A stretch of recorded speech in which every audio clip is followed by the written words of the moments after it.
Sallallahu Rabbuna ala nuril mubin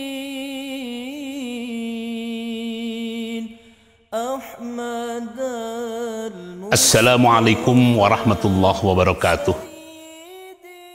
Bismillahil haqqil ma'bud walhamdulillahi rabbil mawjud. Salatan wassalaman li sayyidinal mahmud wa alihi wa ashabihi ila yaumil mashhud. Asyhadu an la ilaha illallah wahdahu la syarikalah al-khaliqul ma'bud wa asyhadu anna Muhammadan abduhu wa rasuluh as-sadiqul mau'ud. Allahumma fasalli wa sallim wa barik ala sayyidina wa habibina wa syafi'ina wa maulana Muhammad dzawil karami wal jud. Alhamdulillah, kita kembali berjumpa dalam acara Syiar Dakwah Assalam Bandung. Pada kesempatan ini, topik yang akan kita coba angkat berkaitan dengan waktu. Rasulullah Sallallahu Alaihi Wasallam mengingatkan dalam sebuah hadis yang singkat, ni'matani maghbunun katsirun minan nas. Ada dua nikmat Allah yang kebanyakan manusia melalaikannya.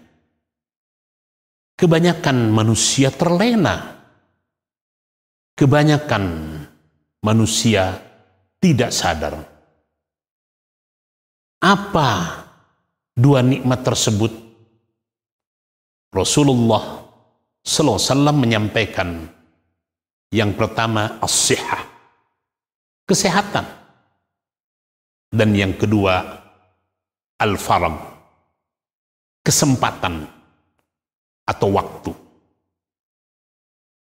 Mari kita coba simak lebih jauh berkaitan dengan waktu ini. Misalnya dalam Al-Quran ada satu surat yang langsung judulnya berkaitan dengan waktu, Al-Asr. Malah diungkap dalam satu surat. A'udzubillahi minasyaitonirrajim. Bismillahirrahmanirrahim.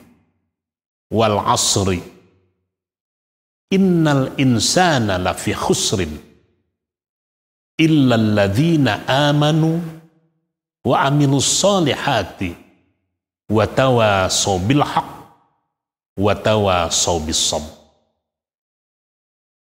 Surat ini masuk dalam kategori surat Makkiyah, artinya diturunkan di Mekah.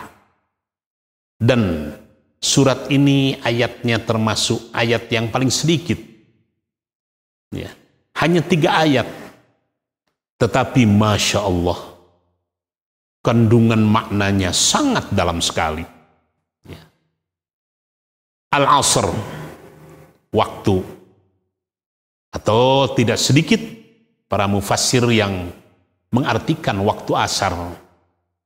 Atau malah ada yang lebih jauh memberikan pengertian bahwa waktu dari Rasulullah SAW sampai ke kini, ke kita, itu sebetulnya sudah memasuki waktu senja.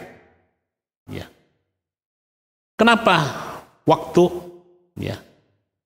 Waktu ini adalah satu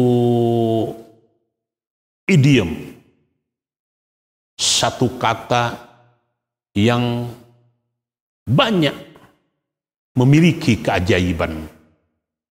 Atau kalau saya boleh memberikan istilah, sangat misterius.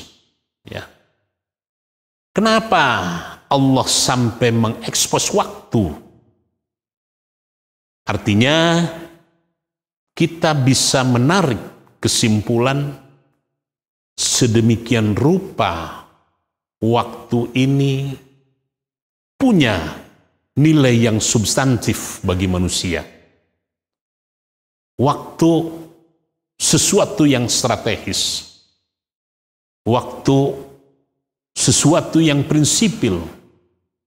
Waktu sesuatu yang penting. Kepentingan, urgensi, keistimewaan berkaitan dengan waktu ini sebagaimana yang tadi saya sampaikan di atas, banyak sekali orang yang lalai. Banyak sekali orang yang melewati begitu saja.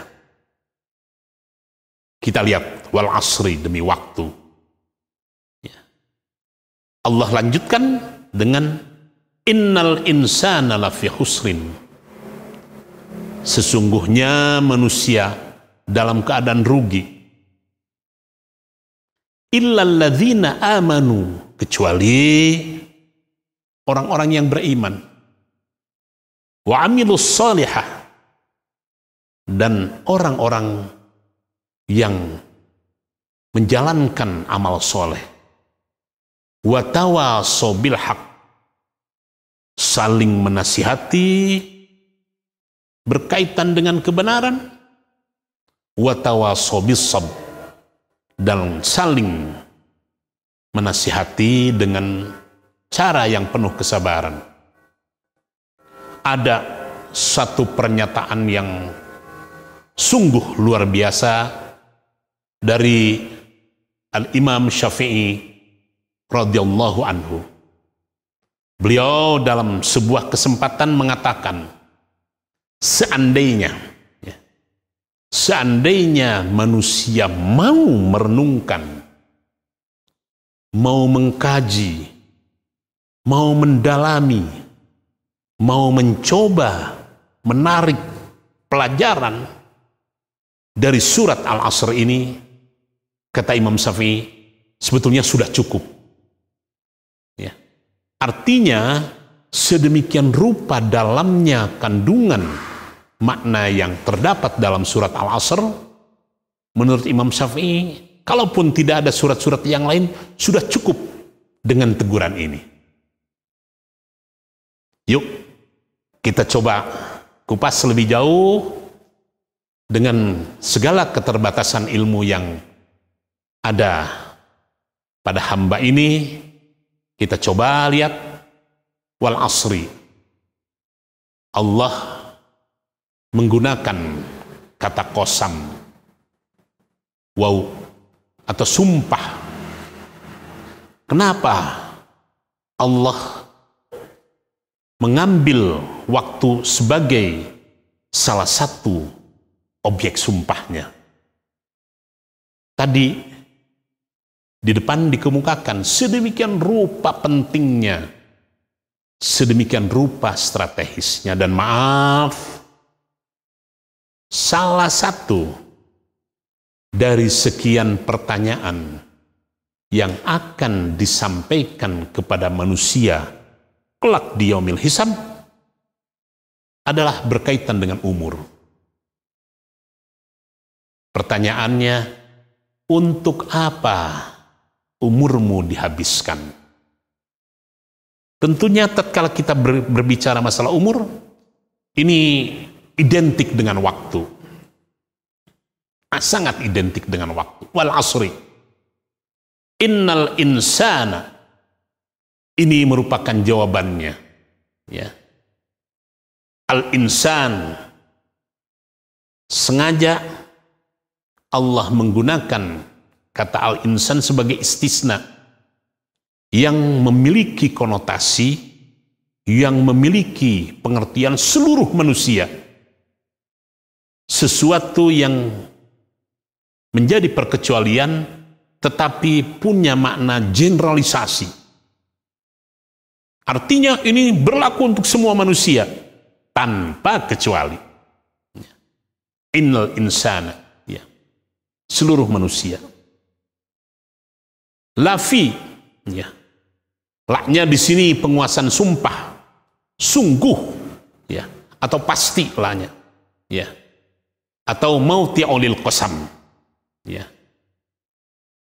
Ada semacam penekanan, ada semacam sesuatu yang mutlak, pasti, ya. Husrin, unik. Dalam ayat ini Allah menggunakan kata khusr dalam bentuk nakirah, ya. Artinya Allah sedang menunjukkan sebuah tujuan bagaimana khusr ini lita'zim, dibesarkan. Artinya khusr itu rugi, ya. Tetapi tatkala menggunakan kata nakirah, artinya rugi yang betul-betul rugi. Rugi yang hebat, kerugian besar, kerugian yang unlimited, tidak terbatas, betul-betul rugi. Jadi kalau misalnya kita nominalkan, orang rugi 1.000 biasa, rugi 10.000 biasa mungkin, rugi 100.000 biasa. Tetapi kalau ruginya misalnya kekayaannya hanya 3 miliar, semuanya habis. Wah, ini kerugian besar. Khusr, ya. Illa. Nah, di sini kalau tadi generalisasinya ada semacam pengecualian. Illa ini huruf istisna, ya. Kecuali. Nah, di sini Allah berikan petunjuk kepada kita. Jadi kalau di atas Allah sedang memberikan atau sedang menjatuhkan sebuah hukum khusr yang namanya rugi, ya. Tetapi ada pengecualian. Alladzina amanu wa amilus solihah. Tadi ilahnya jelas. Kecuali yang pertama, orang-orang yang beriman, ya. Orang-orang yang beriman, ya. Ini mustasna biilahnya itu, ya. Jadi yang dikecualikan, yang pertama, illalladzina amanu, kecuali orang-orang yang beriman. Insya Allah orang yang beriman akan bebas dari kategori orang yang rugi, khusr. Tetapi tidak cukup hanya begitu saja. Kita harus lengkap membacanya. Illalladzina amanu yang pertama, yang kedua wa amilus solihah, ya. Wa amilus solihah, orang yang menjalankan, orang yang melaksanakan, orang yang mengerjakan amal soleh. Ini sebuah garis. Artinya orang iman tadi, yang kedua mengerjakan amal soleh, namun tidak cukup hanya di situ saja. Allah menyempurnakan firman-Nya dengan kalimat watawasaw bil haq, ya. Watawasaw bis sabr, ya. Di sini ada pengulangan 2 fi'il, ya. Pengulangan 2 fi'il. Watawasaw bil haq, saling menasihati dengan cara-cara yang benar untuk tercapainya sebuah kebenaran dalam arti yang hakiki. Wazannya wazan taf'al, artinya ada interaksi. Tidak hanya perorangan tetapi saling, ya. Diharapkan saling menasihati. Artinya orang semua terlibat, ya. Watawasaw bil haq, saling menasihati dengan cara yang benar. Watawasaw bis sabr, saling menasihati untuk bisa menjalankan yang namanya kesabaran. Masya Allah, surat ini punya makna yang cukup dalam. Baik, kita coba lebih menukik, kita coba lebih mendalami berkaitan dengan waktu ini. Yang pertama, dalam waktu terkandung satu bagian daripada rahasia Allah. Min asrarillah. Di dalam waktu ada yang namanya siang dan malam. Di dalam waktu ada yang namanya susah dan senang. Di dalam waktu ada yang namanya perubahan. Di dalam waktu ada yang namanya kejadian-kejadian. Ya. Ada perubahan kondisi, perubahan situasi, perubahan cuaca, panas, dingin, dan sebagainya, dan sebagainya. Dan yang lebih jauh, tentunya kita orang yang beriman, mari kita tarik sebuah benang merah kesimpulan yang ini tentunya sangat terkait dengan keimanan. Waktu sebagai salah satu bukti berkaitan dengan eksistensi wujud Allah. Waktu ini salah satu indikator. Waktu ini salah satu fenomena. Waktu ini salah satu ayat, salah satu tanda daripada kemahabesaran Allah, kemahaagungan Allah. Allah lah yang mengatur semua itu dalam yang namanya waktu. Asar tadi sudah dijelaskan, ada para ulama yang mengatakan asar ini berkaitan dengan umur dunia, ya. Bahwa umur dunia ini sudah senja, ya. Sudah senja, ya.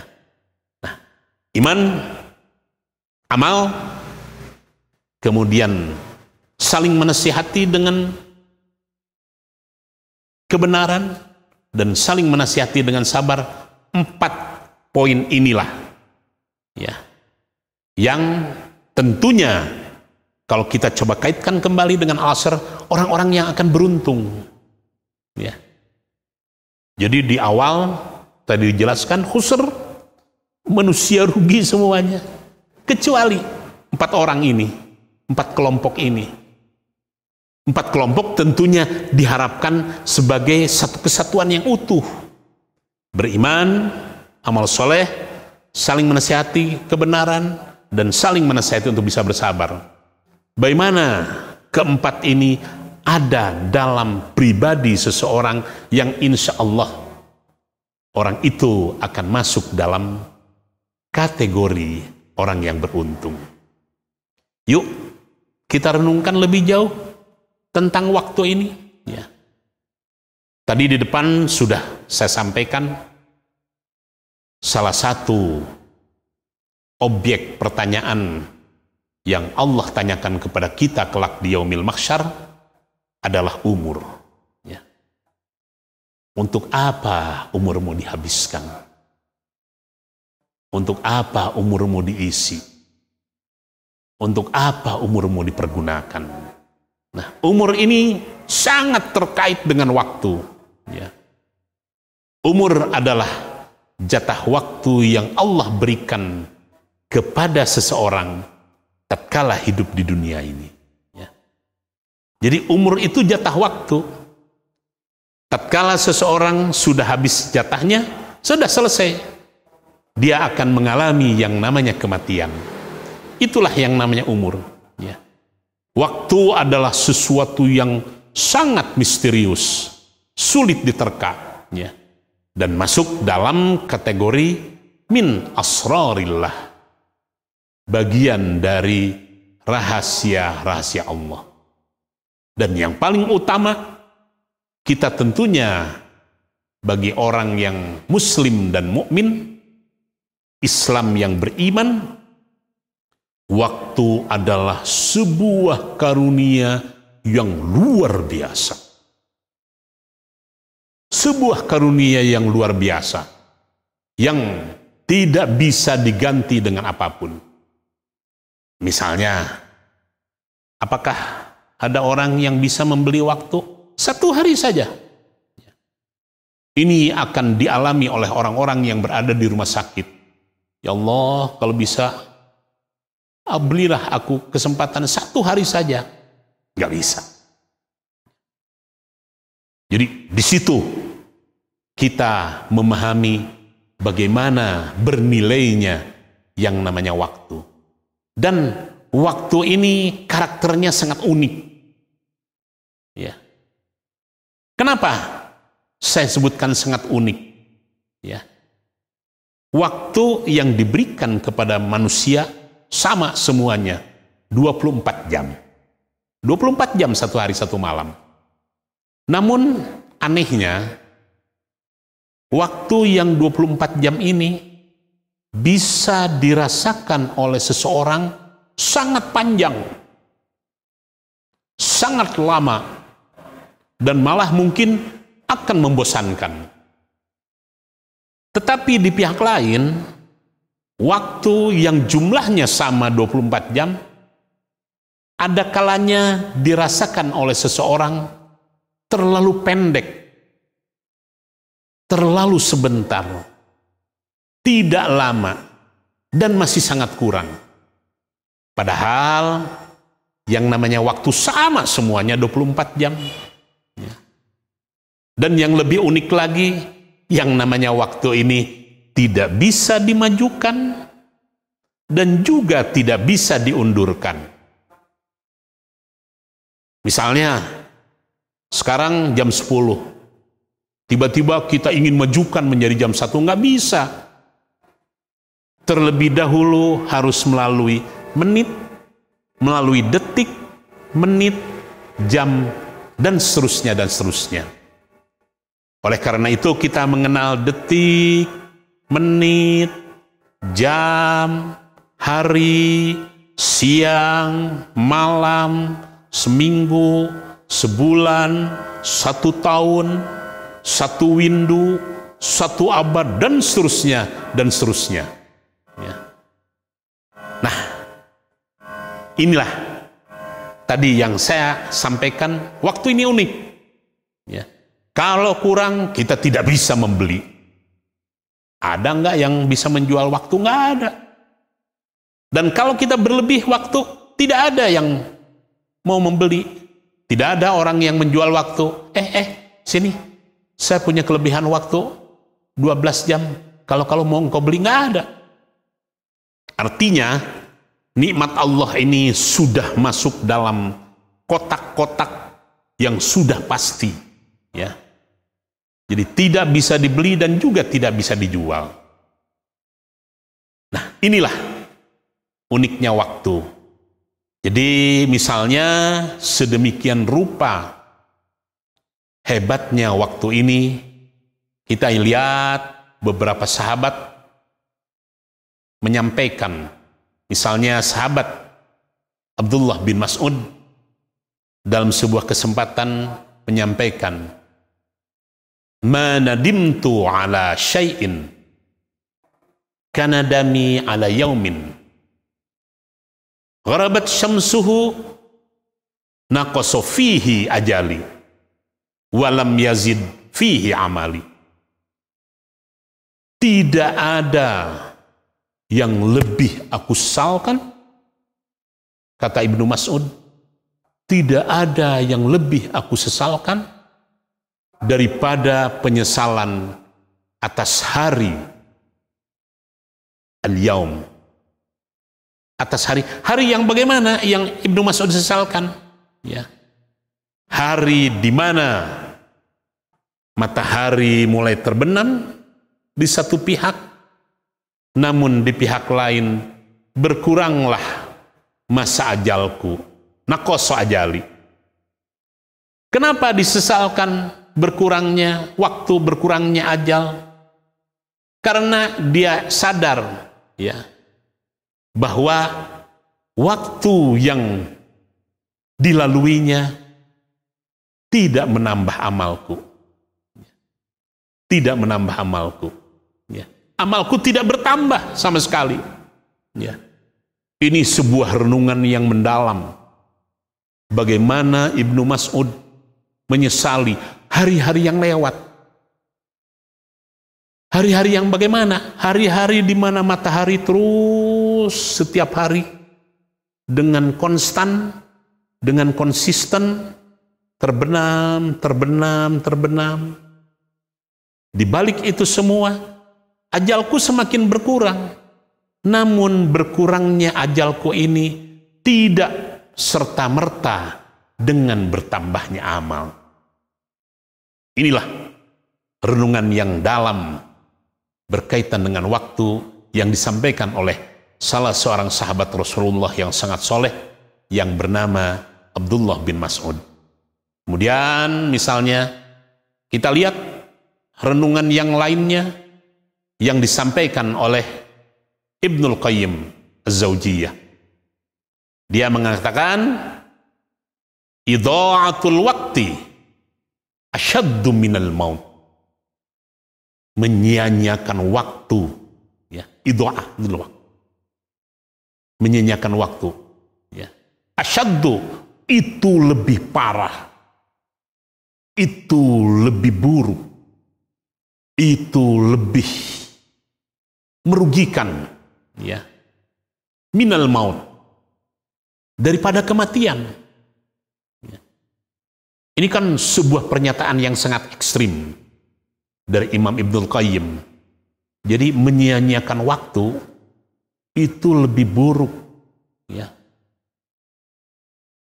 lebih parah, lebih jelek daripada kematian, minal maut. Kenapa? Nah, di sini kita lihat kata Ibnul Qayyim, li'anna idha'atal waqti, ya, naqta'uka anillahi wad daril akhirah. Sesungguhnya menyia-nyiakan waktu, ya, itu akan memutuskanmu daripada mengingat Allah dan kehidupan akhirat. Ya. Jadi tatkala kita memboroskan waktu, membuang waktu, membiarkan tersia-sia secara tidak disadari, itu pemikiran kita lepas, pemikiran kita terputus dari mengingat Allah dan mengingat kehidupan akhirat. Lebih jauh, Ibnu Qayyim mengatakan, wal maut, sedangkan kematian, yaqtauka anid dunya wa ahliha. Sementara kematian hanya memutuskanmu, ya, dari dunia dan keluarga. Kan kalau orang sudah meninggal, terputus dunia dan keluarga. Nah, ini sebuah renungan yang cukup dalam. Nah, mari kita lihat lebih jauh bagaimana prinsip waktu. Ya, kalau kita sering dengar orang Barat mengatakan, ya, time is money, waktu adalah uang. Ya. Kita bisa melihat bagaimana konstruksi berpikir, bagaimana pola berpikir orang-orang Barat yang sangat sekuler, pragmatis, dan materialistis. Jadi waktu ini dikaitkan dengan uang. Uang adalah sesuatu yang relatif. Uang adalah sesuatu yang nisbi. Sekarang, tatkala COVID, apakah uang bermakna? Enggak. Sangat relatif.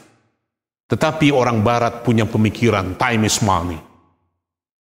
Waktu adalah uang. Sangat, konstruksi berpikirnya itu sangat materialistis. Artinya, segala sesuatu diukur, dinilai dengan materi. Sementara kita punya ajaran Islam sangat banyak sekali menjelaskan tentang konsep waktu. Misalnya dalam sebuah kitab kita lihat makna waktu, al-waktu huwal hayat. Waktu adalah kehidupan. Bayangkan, dengan redaksi yang sangat sederhana, tetapi sangat dalam. Waktu adalah kehidupan. Artinya, kalau sudah tidak ada kehidupan, sudah tidak ada waktu. Ya. Sedemikian rupa dalamnya. Jadi waktu ini diidentikan dengan kehidupan. Kita santri yang sempat menimba ilmu di pesantren, pasti pernah mendengar kata-kata amsal, peribahasa yang mengatakan al-waktu kasayfi. Idza lam taqta'hu qata'aka. Waktu itu ibarat pedang. Artinya pedang itu punya dua sisi. Kalau pedang itu tidak kamu potong, tidak kamu pergunakan, maka pedang itu sendiri yang akan memotong kita. Idza lam taqta'hu, kalau kamu tidak pergunakan, maka waktu itu sendiri yang akan memotong kita. Artinya, kalau orang yang tidak berusaha memanfaatkan waktu sebaik mungkin, seefektif mungkin, seproduktif mungkin, maka waktu itu sendiri yang akan menyita orang tersebut. Kerugianlah yang akan dialami. Yang membiarkan waktu terbuang sia-sia sama dengan tidak menghargai makna kehidupan. Mari kita lihat lebih jauh, ya, berkaitan dengan waktu ini, ya. Misalnya, ya, tadi di depan ada salah seorang imam ahlus sufi berkata lebih jauh berkaitan dengan waktu ini. Imam Hasan Al-Basri. Imam Hasan Al-Basri mengatakan, Yabna Adam, innama anta ayyamun. Wahai anak Adam, ya, sesungguhnya kamu itu adalah kumpulan hari-hari, ayyam.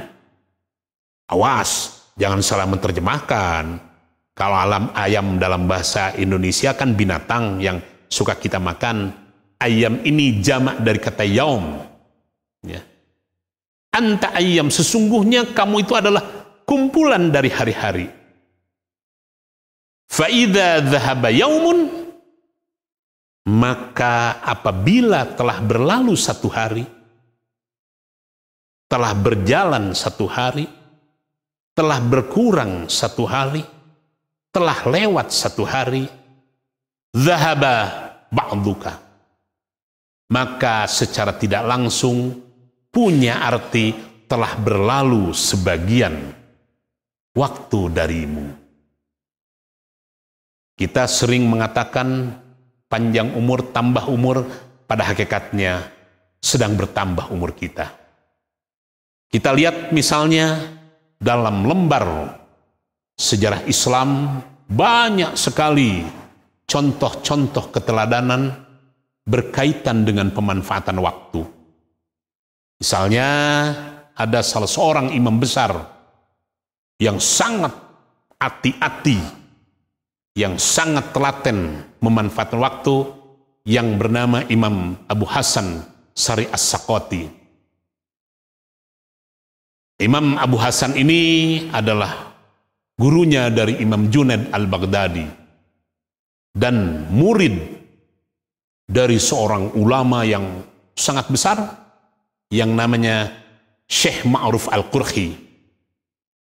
Imam Hasan ini berusia cukup panjang. Beliau berusia 98 tahun. Ini yang sangat istimewa dari kelebihan Imam Abu Hasan Sari As-Sakoti.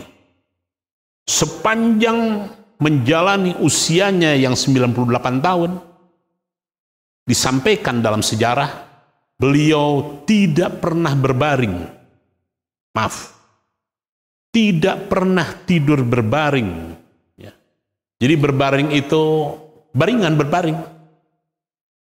Kecuali hanya beberapa hari menjelang wafatnya.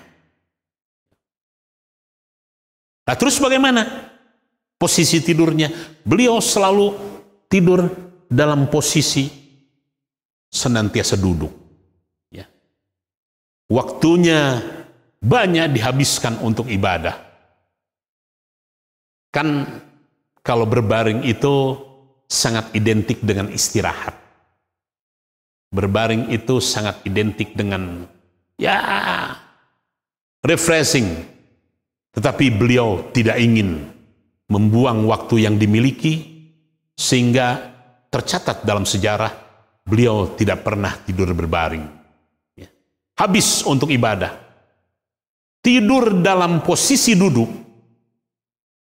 Tidur dalam posisi duduk biasanya menurut para ulama ada satu upaya, ada satu ikhtiar bagaimana pada saat tidur pun wudunya tetap terjaga. Ini kandungan makna yang paling dalam. Ya. Oleh karena itu beliau bergelar Al-Mughith, ya. Orang yang tidak pernah keluar dari masjid. Nah, kemudian kita lebih jauh bisa menarik pelajaran dari Syekh Muhammad bin Musayyib. Syekh Muhammad bin Musayyib ini dalam lembar sejarah disampaikan pergi kemanapun. Beliau seorang pengelana, beliau seorang penuntut ilmu yang sangat gigih, dan yang uniknya Syekh Muhammad bin Musayyib ini kemana-mana selalu membawa buku yang jumlahnya kurang lebih 100 buku. Bayangkan, ada nggak orang zaman sekarang mau kemana-mana membawa 100 buku? Dan di setiap bukunya berisi 1000 hadis. Berisi 1000 hadis. Ya. Nah, ini tentunya menjadi satu alasan untuk Syekh Muhammad bin Musayyib bagaimana agar supaya hadis ini senantiasa menjadi bahan kajian. Ya. 100.000 setiap saat dikaji oleh Syekh Muhammad bin Musayyib ini.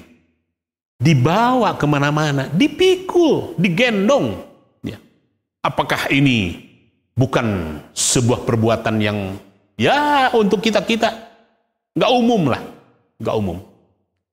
Nah, kemudian yang lebih jauh, kita juga mengenal salah seorang imam besar yang namanya Imam Abdullah bin Mubarak. Ya. Dalam sejarah disebutkan beliau malamnya habis untuk beribadah, habis untuk sholat. Sehingga para santrinya, para murid-muridnya, kalau pagi-pagi tatkala mendatangi tempat sholatnya Imam Abdullah bin Mubarak, nampak di bekas sujudnya itu semacam air yang tergenang. Jadi beliau menangis mencucurkan air mata sampai basah di tempat sajadahnya. Malah dari janggutnya pun seperti mengalir air. Ya. Mengalir air. Beliau dikenal sebagai seorang imam besar yang banyak menghabiskan waktunya untuk beribadah.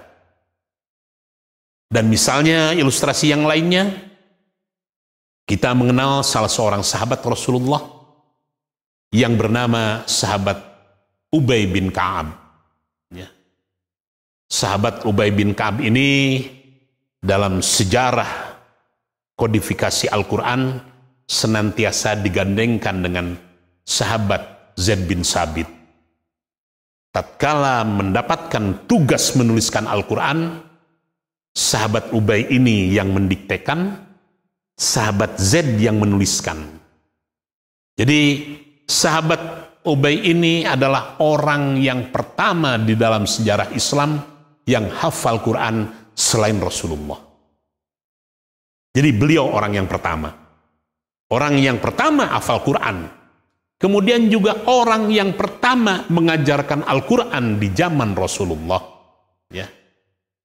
Dan waktu-waktunya habis untuk membaca, mengajar, membaca, mengajar, membaca, mengajar. Disebutkan dalam riwayat sahabat Ubay bin Ka'ab ini sudah pasti setiap seminggu sekali pasti khatam Quran. Seminggu sekali pasti khatam Quran.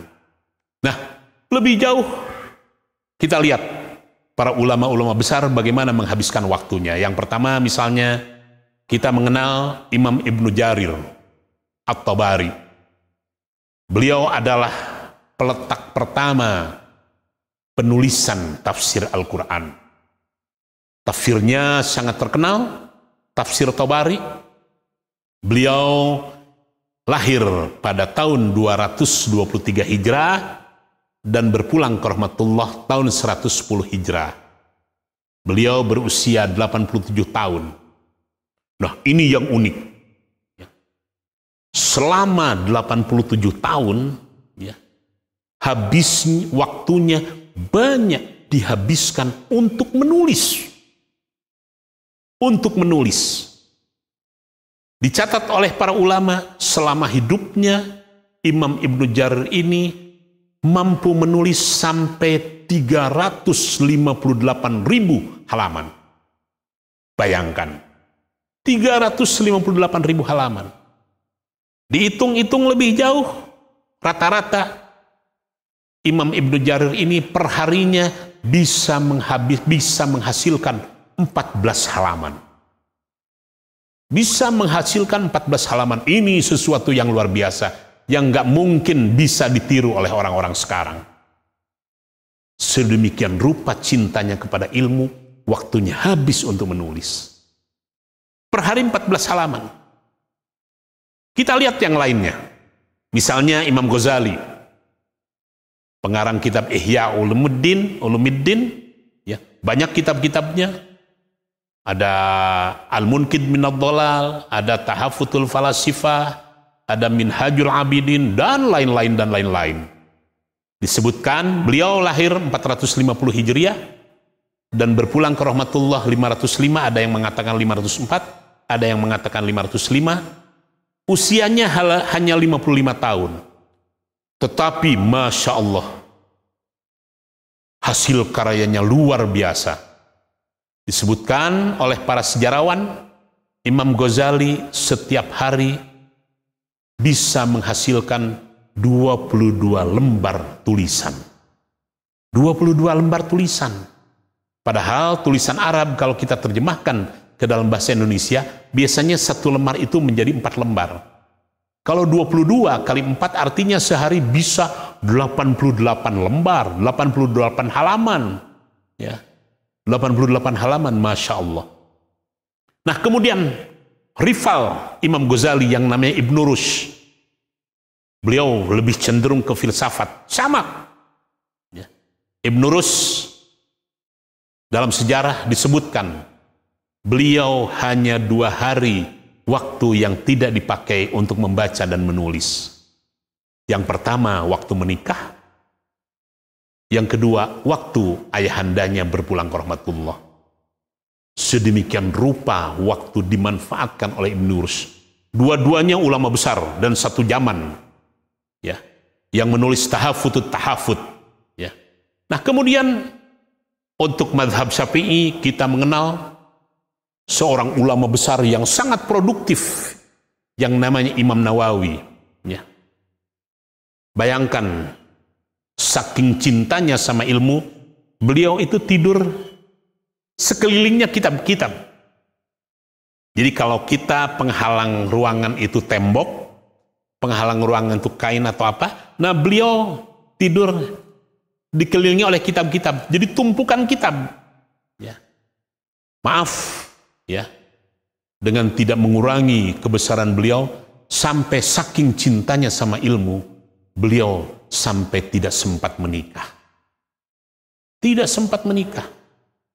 Nah, kemudian ada satu imam yang sekarang ini kitabnya banyak diterjemahkan ke dalam bahasa Indonesia, yang namanya Imam Ibnu Qayyim Az-Zawjiyah. Banyak, luar biasa karangannya. Ada satu yang unik, satu kitab yang diberi judul Zadul Ma'ad. Kitab ini sangat disukai, sangat digemari oleh Al-Alamah Habib Abdullah bin Alwi Al-Haddad. Nah, kenapa saya angkat kitab Zadul Ma'ad ini? Karena kitab ini ditulis oleh Imam Ibnul Qayyim di saat perjalanan. Di saat perjalanan. Kalau kita kan tatkala berjalan kan ingin menikmati suasana di perjalanan. Keindahan alam, ya, kekaguman-kekaguman dan sebagainya dan sebagainya. Imam Ibnul Qayyim ini saking menghargai waktu, ya, beliau manfaatkan waktu di perjalanan untuk menyusun kitab yang kita kenal dengan kitab Zadul Ma'ad. Para pemirsa yang berbahagia, itulah sedikit uraian singkat berkaitan dengan waktu. Mudah-mudahan waktu yang diberikan oleh Allah kepada kita yang pasti loh, yang pasti akan dituntut pertanggungjawabannya kelak di yaumil mahsyar, mudah-mudahan bisa kita manfaatkan dengan sebaik mungkin. Mudah-mudahan waktu yang diberikan Allah kepada kita bisa dimanfaatkan untuk memberikan manfaat lebih jauh kepada saudara-saudara kita yang lainnya. Mudah-mudahan walaupun singkat, tetapi bisa diharapkan bisa sedikitnya memberikan motivasi agar supaya kita menghargai dan menjaga yang namanya waktu. Ihdinas siratal mustaqim. Rabbana atina fid dunya hasanah wa fil akhirati hasanah wa qina adzabannar. Wa sallallahu ala sayyidina Muhammad wa ala alihi wa sahbihi ajma'in. Subhana rabbika rabbil izzati amma yasifun. Wassalamun al mursalin. Walhamdulillahi rabbil alamin. Wallahul muwafiq ila aqwamit thoriq. Wassalamu alaikum warahmatullahi wabarakatuh. صلى الله رب